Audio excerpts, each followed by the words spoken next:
www.rljkendejaresort.com.lr. RLJ Kendeja Resort and Villas, for memories worth repeating.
Yes, indeed.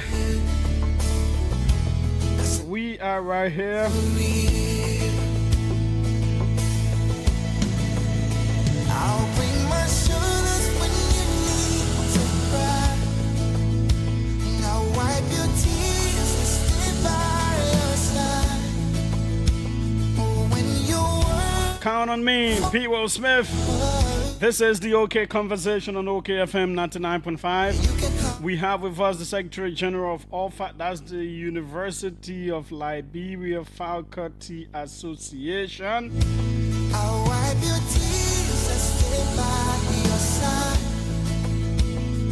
When your words falling apart, You can count on me. for me, and you can count on me. Yes, indeed. We are right here. We have a whole lot to discuss. So let's leave it hanging there. Let's go across the table and say welcome to Eric Patton. Welcome. Thank you, Julius. It's always a pleasure. How is life going? Well, every day you wake up to another thing. This is the story of Liberia, but I love Liberia. This is the only place that I don't want to leave to go and reside anywhere else. What's happening with you, the Faculty Association again? You were supposed to be teaching school, supposed to open, and boom, you came up again. You're being seen as troublesome people. What is going on?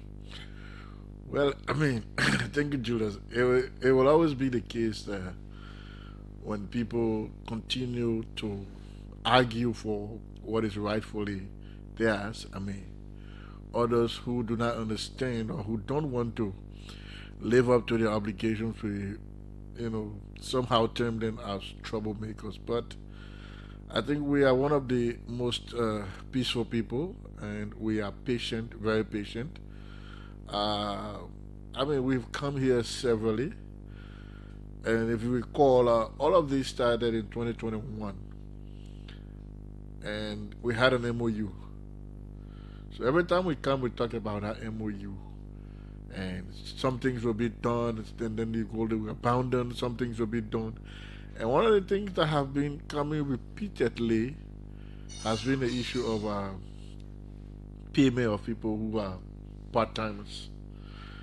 Also, the issue of the work condition, the facilities, and like sanitation, Julia, when it rains and the water wets the wall and, it gets cold, the mold comes and, breeze blows it, you are in it. Repeatedly, those classrooms are not being painted. Every time we go there, some of our people are asthmatic. So whenever it gets heavily, downpour, they don't go to class. They don't have to come to class because they don't know what will happen next. Some of the places are leaking badly.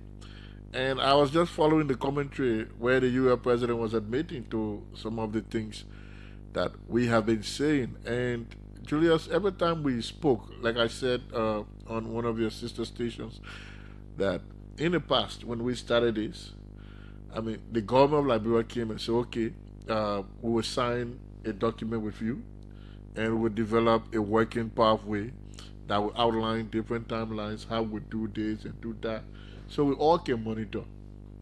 But politicians, one of the things we thought we did best at the time was we had that document because we could hold them by it.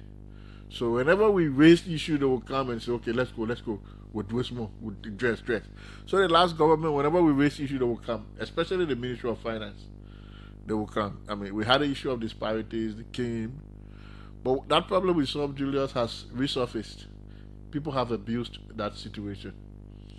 We had an issue about, there's a renovation. The government of the past started something around 2022, which was supposed to continue, but then it was abandoned again. The issue about our colleagues on study leave, when people go for the faculty development, and some of them are full scholarship, but then there are some other obligations in terms of some provision you are supposed to provide.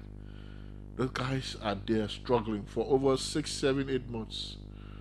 Some of them are calling on us. They have called on the UR administration, and nobody seems to be paying attention to them, right? The staff association, because we have the staff and the faculty association, they came up with their own disparity issue, and the UR administration has been promising. It came to this current administration, and some of these things that we are requesting, Julius, we are aware that some of them do not lie within the periphery of the university's own authority. Some of them lie within the ability of the finance ministry to be able to fund some of those things. So when we engage the UR administration, the reason we go to them directly is because we will not go directly to the finance ministry. So we engage them so that they can be able to lift these issues with the Ministry of Finance. Although informally sometimes we try to engage the Ministry of Finance, but the reason we go to UR administration is because they are the employers. So we try to lift the issues with them so that, they can be able to lift it with the Ministry of Finance. So last year we had a lengthy go slow. We met the visitor twice, and the visitor made promises to these same issues we are mentioning. And he promised that the public works were doing assessment and that the report were going to be out soon, and in 2025, renovation works were going to begin. We had the issue of adjunct payment at the time. They promised. So most of the things that were promised, we didn't get them. So we're seeing in the 2024 budget, for an example, 1 million allocated for renovation. The controller of Capital here is saying that money was not received, and the 2025 budget confirms in the outturn that the money was not disbursed. That means it wasn't sent to the university. Thank you. So, Julius, we are university faculty. We raised issue with the university, and because we had raised those issues, that was a continuation of what the previous government had done, and so it came in the 2024 budget because they were cognizant that we had started something, so the next government saw it and picked it up. Now, if you recall, there was a recast done, and I think during that recast process, that when they removed that money from the University of Liberia. But in the same 2024, around July, we had the strike action, and we were talking about renovation. In the midst of that, why would the finance ministry remove that? And the president said public works was doing assessment. Funds were going to be allotted to be able to do the immediate works, especially the sanitary conditions and handle immediate paint activities. But up to 2025, even at the induction of Dr. Mapaya, the president repeated the same promises he made to us, in 2024. So what we said in January was that, okay, Dr. Mapaya has just come. She's asking us for time. We've made these requests, but nothing has come. So when we got back to our colleagues, they were refusing to come back. But the leadership appealed and said, look, she's just come. She's asking us to give us some time so that she can be able to work, and within 100 days, she's going to show how she's addressing some of the demands we are making. Of course, we managed to talk to our colleagues, and we all agree we return to classes. under those kind of conditions. And Julius, those classrooms when you're in them and and the sun is shining, by the time you finish, you don't even want to go teach any other class because the kind of way your clothes will be wet, especially the dry season. You would think that somebody coming to fall off, and in that condition, you got 4 courses to teach. So imagine you get 4 hours in wool. What will happen to you? The classes are hot, they are overcrowded, poor ventilation. When it's raining, some of the places no window, the water will start spilling in the classroom. You can't stand a student running up and down, scatter. And I mean, one of the places that's normally showcased on the media where we got Capitol Hill here, the one we call the CPAV. Mm-hmm. That place is like a market hall. Julius is in this class, I'm in the other class. The man with the loudest voice survives in that place. There's no ceiling. They just did partition, the place open, everyone screaming. When it rains, the place leaking and the water flashing. So, I mean, we said we can continue like this every year. And But did you all engage Dr. Mapaya recently on these things before going slow? of course, we before she even took over, we had a meeting. In that meeting, the first meeting we held with her, we appraised her of the situation. She said, yeah, she had come to work, and one of the first statements which some of our colleagues didn't like, but we said we could go, was that she said, I'm ready to work, we'll open school. Those who want to come can come, those who don't want to come, when you're ready, you will come. Some people took offense. That's why some of our colleagues didn't want to come back, but then we managed to convince them. So we have been having series of meetings during the semester, and these things have been coming up. Most of these things have been coming up, but it's like maybe she's pushing, but nobody is listening. And if you are pushing and no one is listening, you're not telling us, we too will have to press you in a Also, way are you get saying that there is response. no feedback mechanism to say, okay, these issues you have raised, this is what I have done, this is how I have reached out? So we asked for her 100 days deliverable. Before receiving the 100 days deliverable, we convened an assembly, because every academic year we have 2 assemblies each semester, one first, one second. So we convened that assembly, and then most of these issues that didn't take effect in January came up again. So some of the colleagues said, but then the only action people will understand to say, because they always prefer when we come to class, then they abandon everything. Nobody cares again.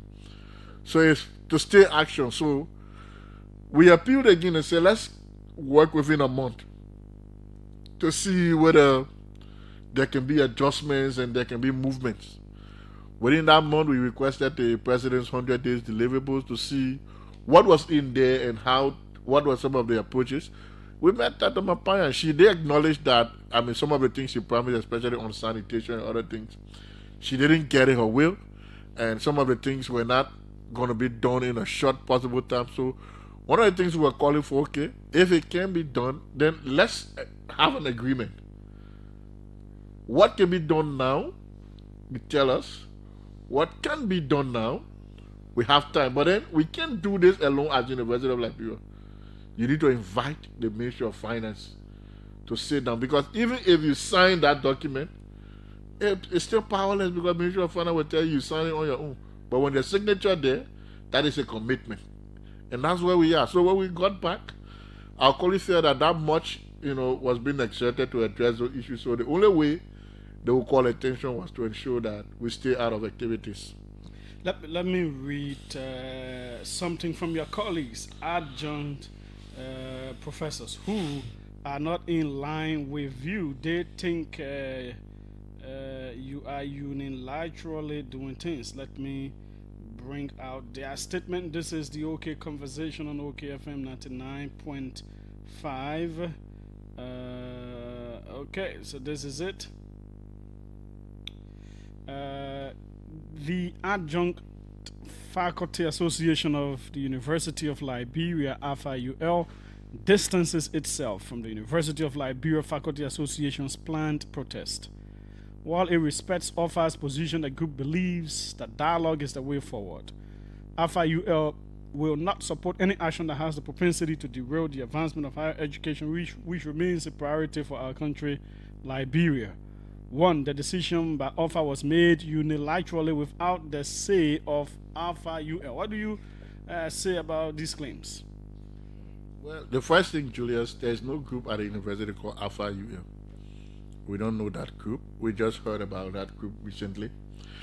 And the next thing, you see, Julius, when professional people are doing things and other people try to put politics in it, then you try to increase the tension.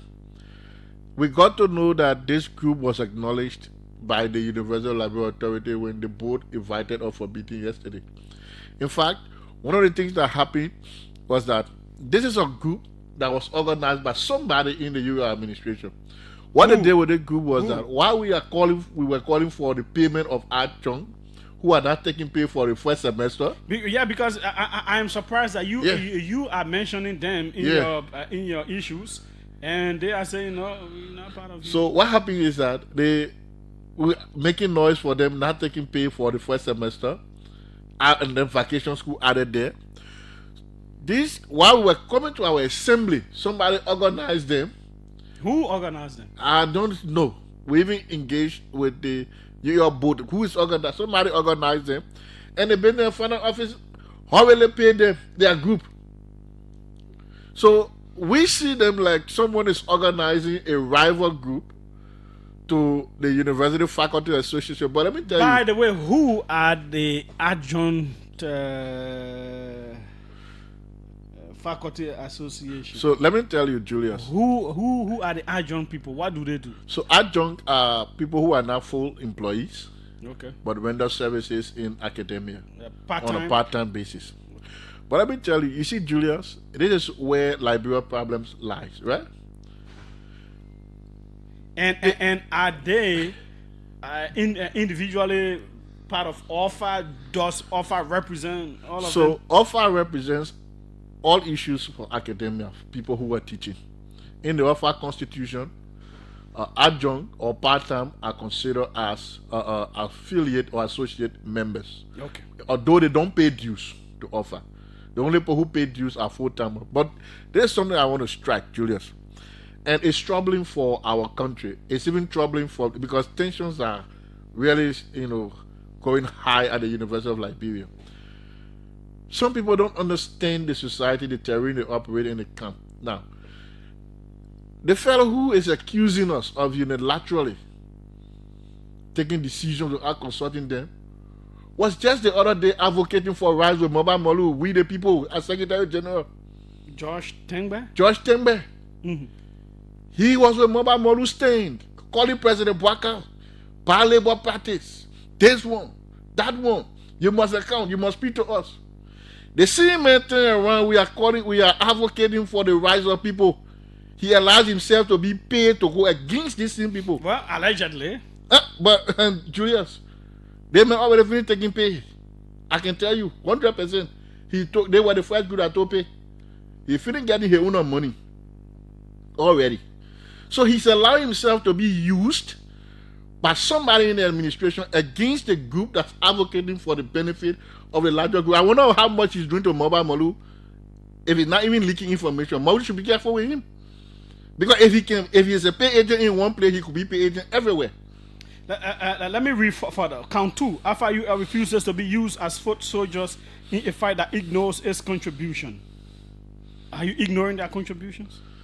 The Constitution of OFA says OFA members should pay due. At the University of Liberia, our dues are directly deducted and withheld and then remitted to OFA. So if they commit themselves, the last time we started something, we said, you can call your money without you consenting. For us who are full-timers, it is already there, established that once you are OFA member employed faculty, you will pay XY as due. But there's no document that gives OFA the right to say you make contribution. We invite them to our meetings. But this is not the first time, Julius. When we had an issue with Dr. Nelson in the past again, the same people organized one group called Concern Faculty. Do you know what the guys are after, Julius? That group in the past, by the time they got employment that they wanted from Dr. Nelson, they were gone. Those people were left in their struggle. It was offer again that championed it. These guys want employment. Why Dr. Mapanya is crying and saying that the payroll is bloated, you need to retire people, somebody is promising them employment. And by the Who time is this person? By the time they get employment, the person who paid them. By What's the the time they person's get name? employment, the person should be in the business and finance office because I've been in the finance office paid the 500 Who is the The controller of the university should be able to answer this question. Because they pay the controller, Mr. Gibson, Toga Gibson, should answer because they pay these people. And who is the vice president for finance? Well, there is an acting vice president. Who? Dr. Lester Tenney. He's the acting vice president. But the controller should answer. Okay. Who paid these people in the absence of the chairperson? They didn't even contact the vice president for academic affairs because when we approached her, she said she was not aware. So, by what authority did the BFO pay these people? Are you paying the right people with contracts? How did you pay them?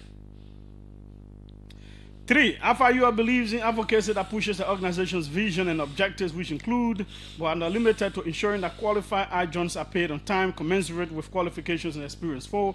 Provide professional development opportunities for adjunct faculty and a system be put in place to allow qualified adjunct faculty to transition to full-time employment. Meanwhile, the Adjunct Faculty Association extends appreciation to the president of the university, Dr.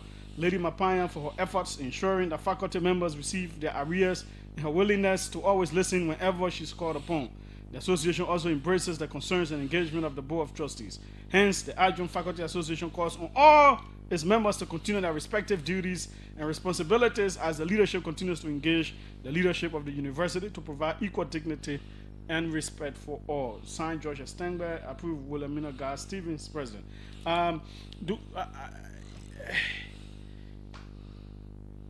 Is it possible for the adjunct to teach and do academic affairs in the absence of... So let me tell you one of the things that has happened. Julius, the guys, they didn't understand their own release. Just today when the president appeared before the Senate, one of the issues she laid, she said, officers said they're not going to class until all adjunct arrears are paid. Which tells you that we are lifting it, right? Mm-hmm. But they come back and say no. So it just tells you the motive. But you see, Julia, what it has done, what these guys have done. You know, at the UL, there is a policy. This policy states that when courses and sections are created, all full-time faculty must carry 4 courses, 12 credits, where necessary. And if there are remaining courses or sections, the chairperson must first contact the full-time faculty before going to any adjunct. So some of the guys will say, okay, no, some of our colleagues aren't doing anything and they've been around here, so you can give it to them because I already get paid by the government of Liberia. What this has done now, I've been receiving several calls this morning.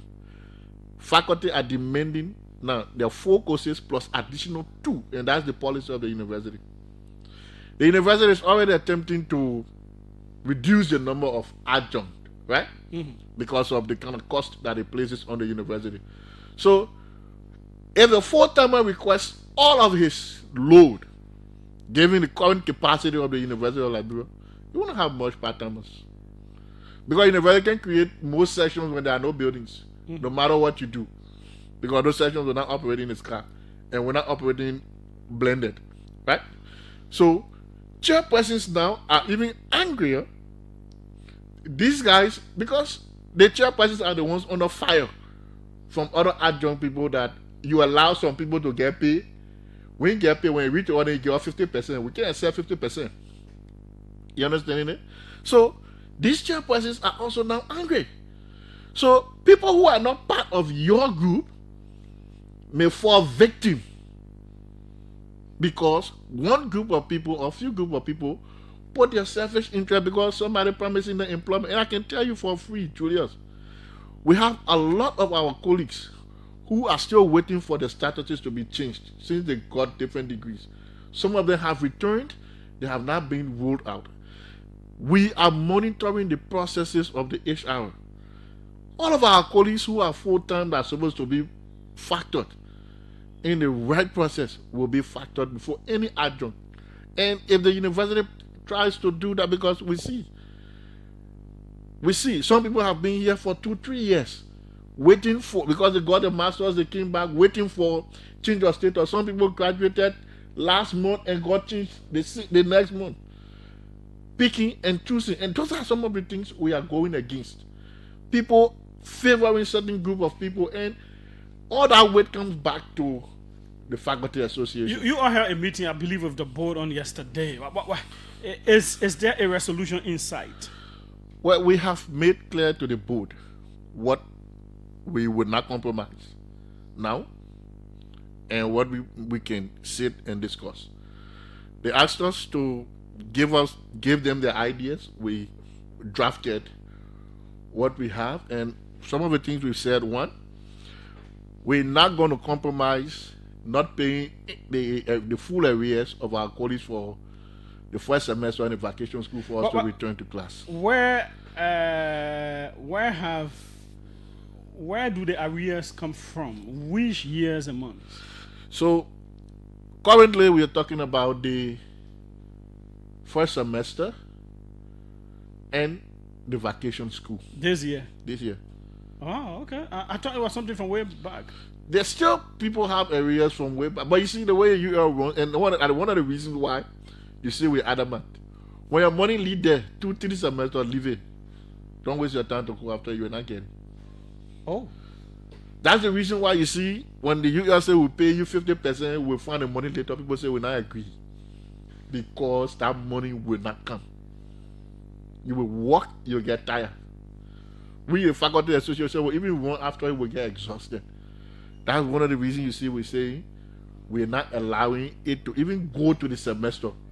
Because by the time we start teaching now, everybody busy. They will see that as an escape route and nothing will happen. By the time you can't go to the way, you have to do something like payment in panic mode. Some people will receive, some people will not receive. Once few persons receive, other people, it will just be go count, taking lists, we're measuring days, we got to go to Ministry of Finance, the high will leave, and people will not get paid. So this time we're saying no, 100% of all arrears will be paid. Do you know, Julius, we didn't even know that our insurance was cancelled. Wow. I was preparing to, yesterday I was preparing to go to the hospital, and somebody said, no, but somebody is at the hospital now and they say, insurance, they're not accepting it. Why? HR, why is it our insurance gone down? They said, we're not aware. But let's call the office of the president. When they contacted the president of it, say, yeah, the people would say they're discontinuing the insurance. We said, but they deducting from us. We're paying our own. Finance minister giving them the check. They say, yeah, but they want you have insurance will pay, they're not paying it.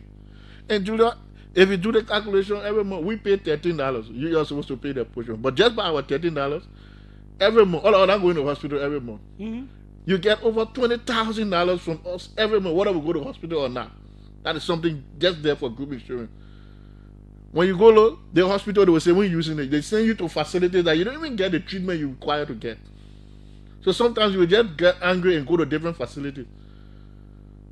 We are saying the insurance people got to restart it and got to come back to sit down with us. Let's talk which hospital we want to go to, because a lot of money they're taking from us.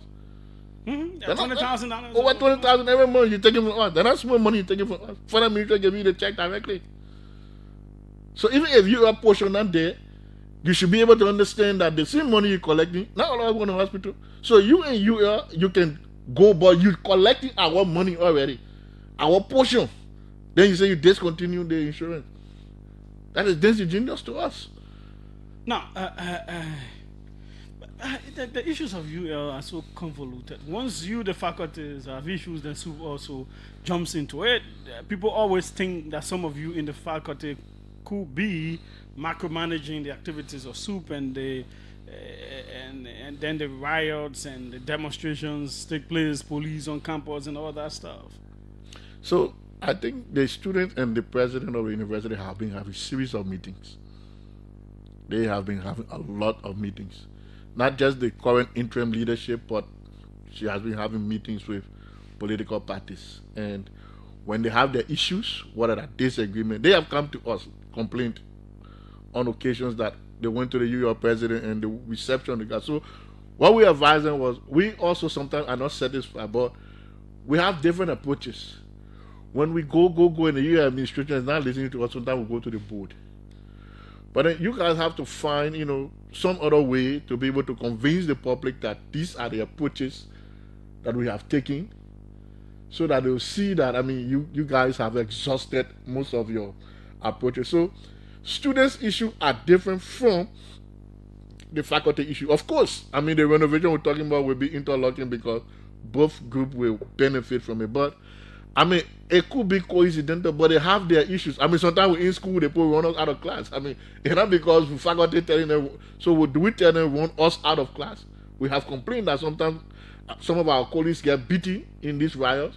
Yeah, sometimes some of them are. So we have complained. So are we the ones that are beating ourselves, calling people to beat us? So sometimes when people make these statements, you tend to wonder. But again, people are not at the university, so they don't understand much of these things that are happening. Some of our colleagues who were in government yesterday that used to defend when we're talking anything, when they come to our assembly and see the way things are done, they now understand that. Some of the things that people are talking are real.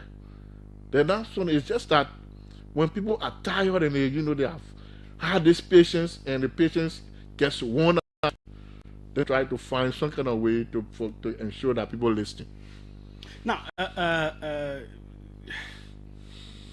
university has the new president.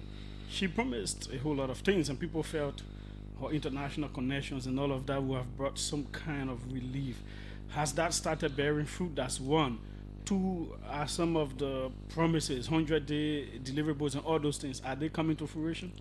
So, Julius, the new president has just come. I'm somebody who believes that she has to get adapted to the cultural environment because education, cultural activities matters. I don't work in the office. I know she's been making some moves, making some travels.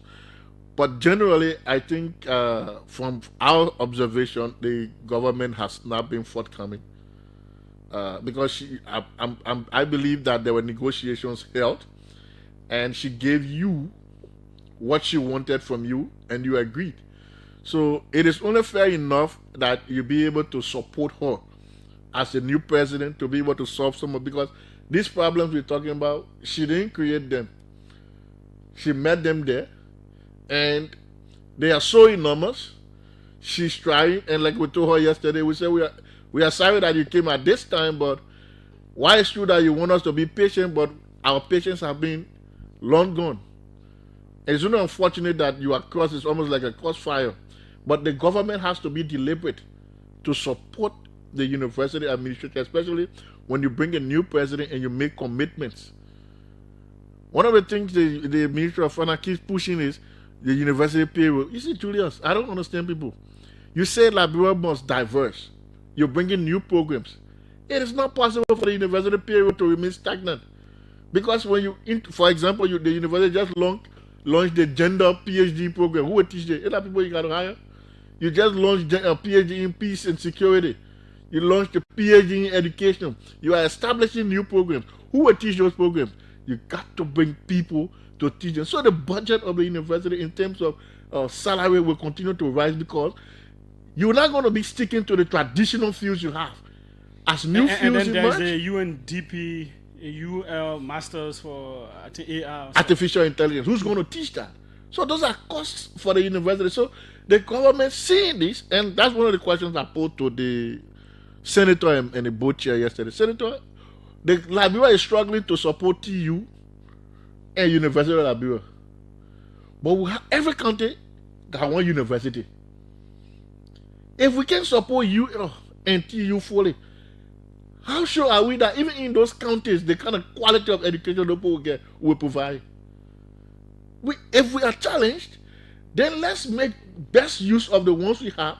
If those other ones can be feeder to these two institutions or 3 or 4 regional institutions that you have, it will be better. But to raise everyone to university status, you got to support them adequately. And Julius, there are our colleagues we call the rural university faculty. Our own part we're talking about now.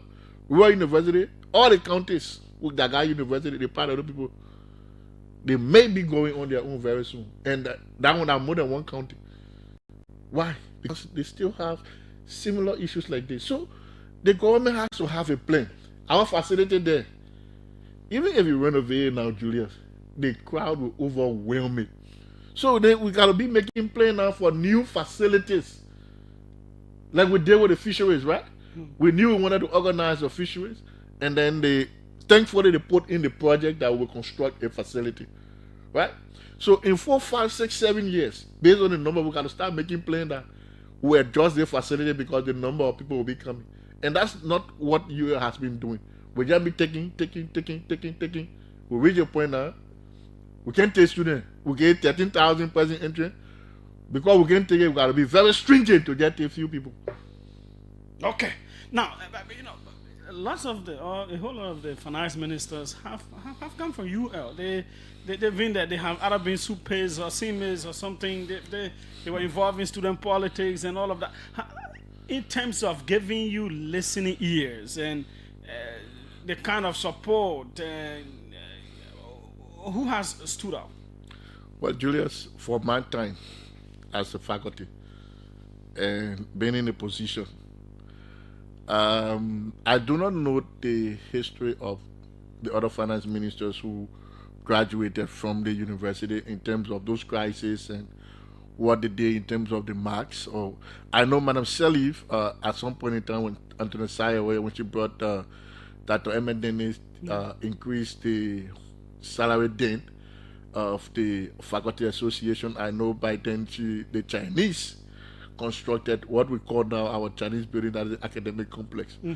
But in recent years, right, what we've seen is that, like in the past, from our engagement with the government of Liberia, I still remember when we took over the faculty leadership, one of the issues we had was that at the time the UR were receiving our money in US dollars and were changing it to Liberian dollar, paying us, giving us a lower rate.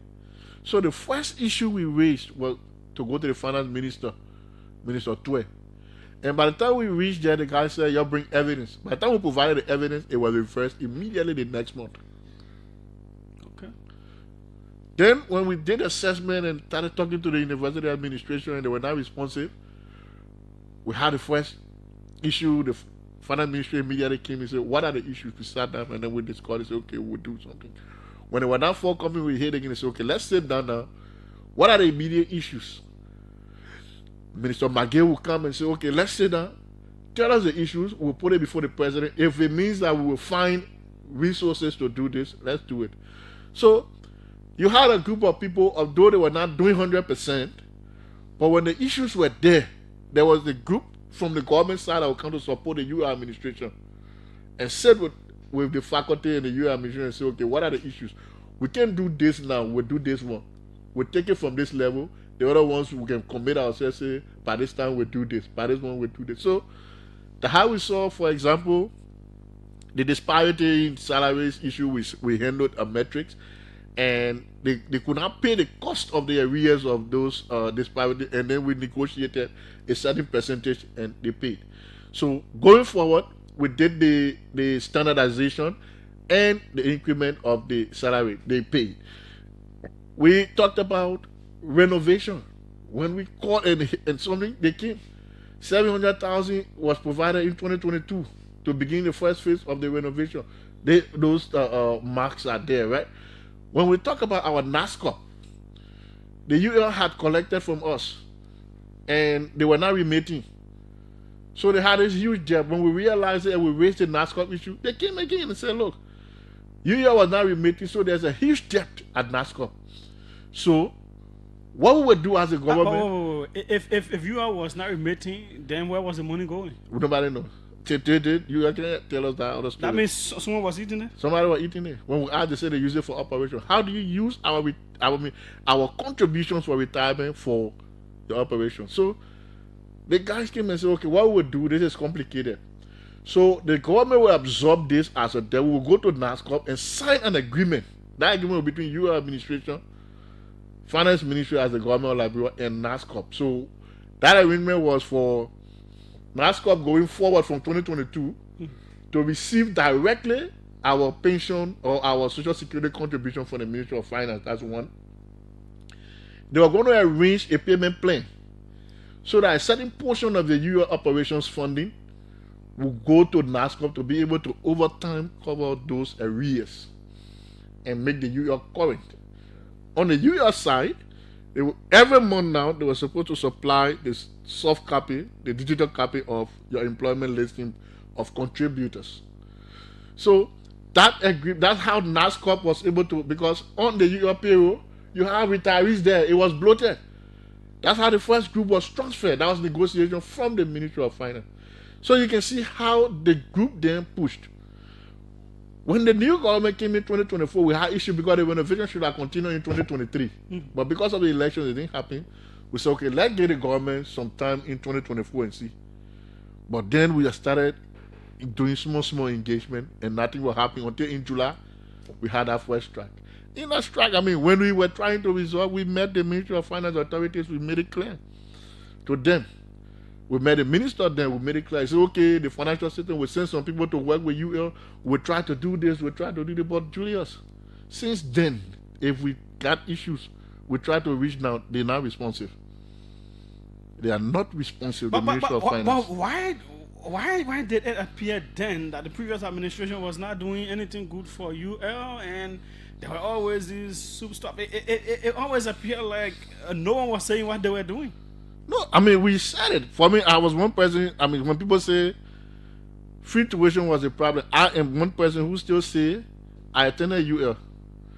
The same way I was standing online for bathroom. The free tuition, people are still standing online for bathroom. In fact, those restrooms, the extra restroom you see on the campus were constructed by student projects. Not the university money.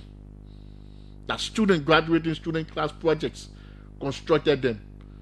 So the tuition we're paying until the university can show us where the marks were and the absence of those marks today by research. You're just telling us, because for example, the one that we're paying for graduate school and law school and other places that are not free, they're not part of the free tuition, where are they? Well, let's go to the lines. And we know one of the things that was done was the registration modernization. Yes, the digital platform. How has that helped? Well, for me, as a person, if I was a student at that time, because I know the lines we use, some people will come 5 in the morning. You put rack down, you stand. You have to go to departments.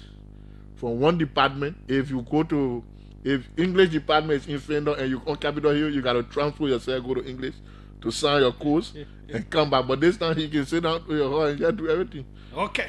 777-700-995, 555-995-995, the numbers to call, and you will be through. Welcome. Let's hear you. What's the name? Where are you calling from?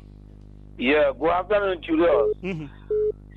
Julius, this is Tipota Joseph. Let me also say good afternoon to my big brother, Irepatien.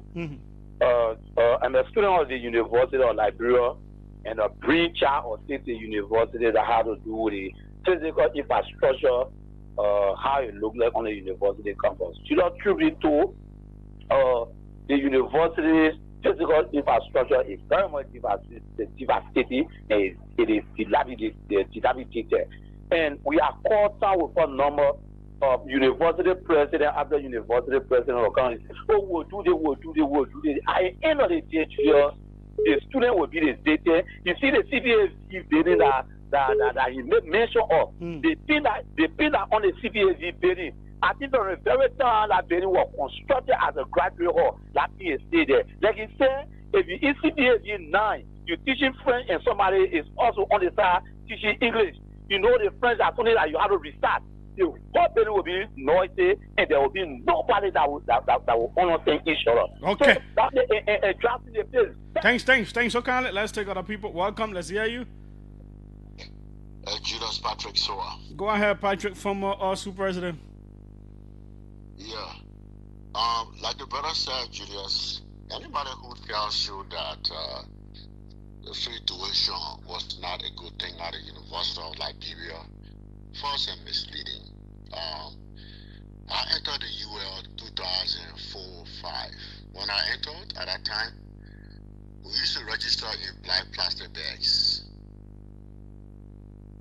People would put rocks on the line as to represent human being. Because they would sit. At that time, when you go to BFO to do your iron drop, or sometimes your control will come up with these that you don't even know about. The system was a mess. And also scholarship, that was another issue on our campus. So if there was a system that was paying the students school fees, even if it's a little, it's highly appreciated.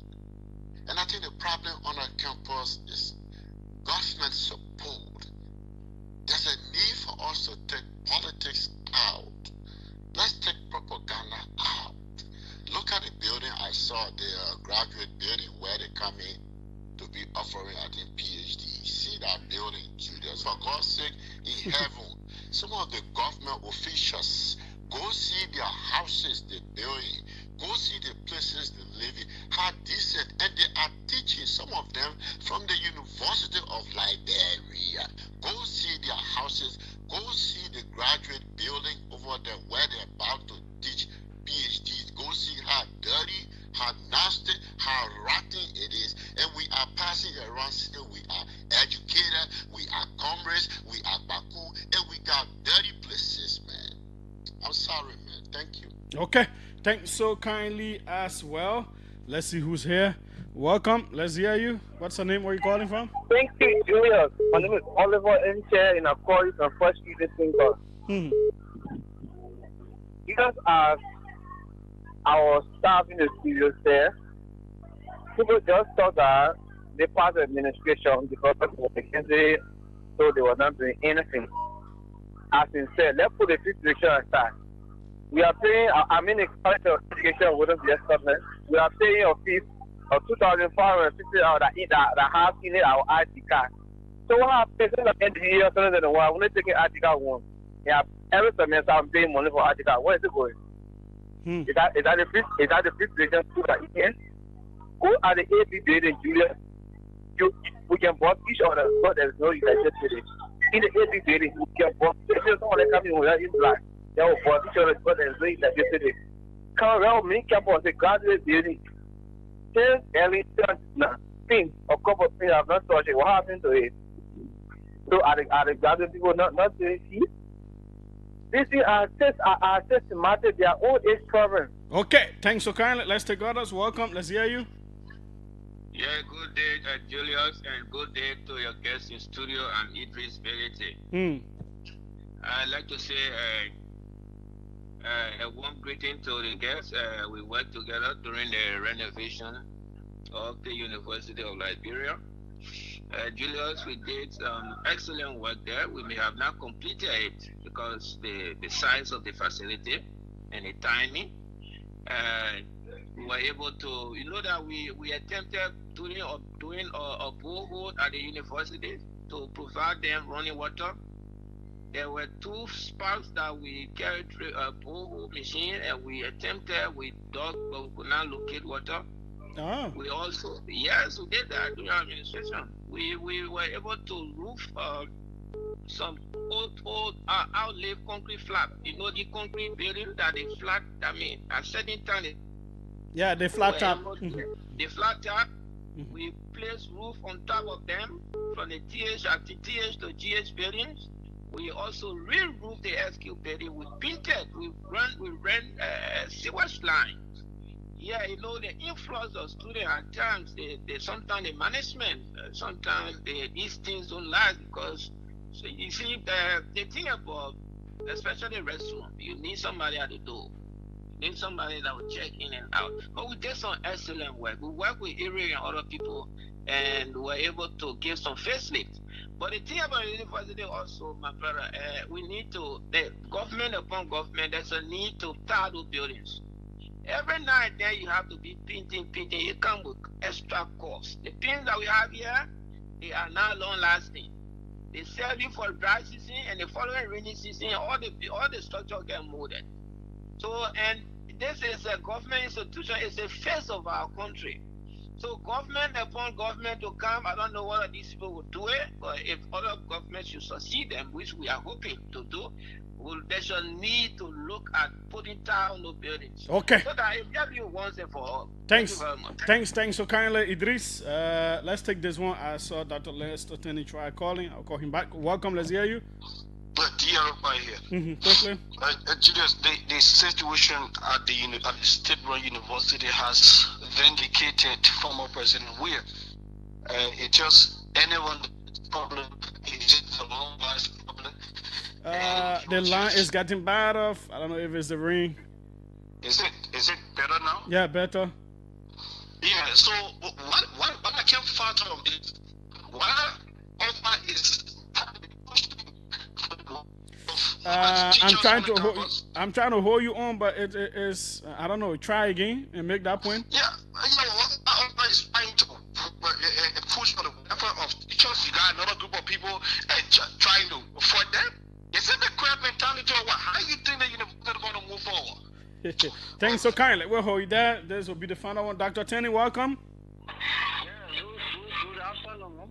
Yeah, they're acting. You are vice president for Fan Arts? Yes, I am the acting, and I hope to remain acting until I leave. Why you want to be acting? Why they can make you proper? No, I chose not to be proper. I chose not to be proper, actually. Okay. Let me say one thing. I think the argument of Mr. Patton representing the offer is a valid argument. It is valid in every form, shape, and manner. The situation at the university is very, very, very precarious, very deplorable. The worst part is there were arrangements made in an MOU for which offer accepted to continue the path of educating our children, and most of the content of those MOU were not adhered to. It's just unfortunate that Dr. Mampaya came at the time, and she's in a crossfire. The university is seriously underfunded. Where I sit, I see serious problem in terms of previous management. Look, unless we can ask the hard question like what Eric was saying, what happened to most of these funding? We will go nowhere. The current GAC head was the vice president for fiscal affairs. When faculty money was reduced to be remitted to NASCO, those money never went to NASCO. The question is, who accounts for those money? These are people's livelihood. You take people money from their real wage for the purpose of remitting it to the Social Security. You never did that, and yet today he's auditing everyone else but cannot give account of what happened to faculty money, poor faculty. This is wrong. Okay. I sit in a place where if you see the stockpile of bills, all I can tell you is also has a valid argument. And all we need to do is go back, and that's what they're asking. Go back to the drawing board and have a timeline. We don't need to address all of the problems because it's not possible. Okay. But we need to address some of the tangible problems that can be solved in the short run. Thanks so kindly. So I'm squeezing this one quickly, 30 seconds. Hello, you gotta listen to me and not the team listening to. How are you? I'm fine, quickly, go ahead. Thank you. Yeah, I'll be very dwarf. Well, for me, I actually go on the show very late, but I just wanted to say thank you to the brothers. I don't know, brother in studio.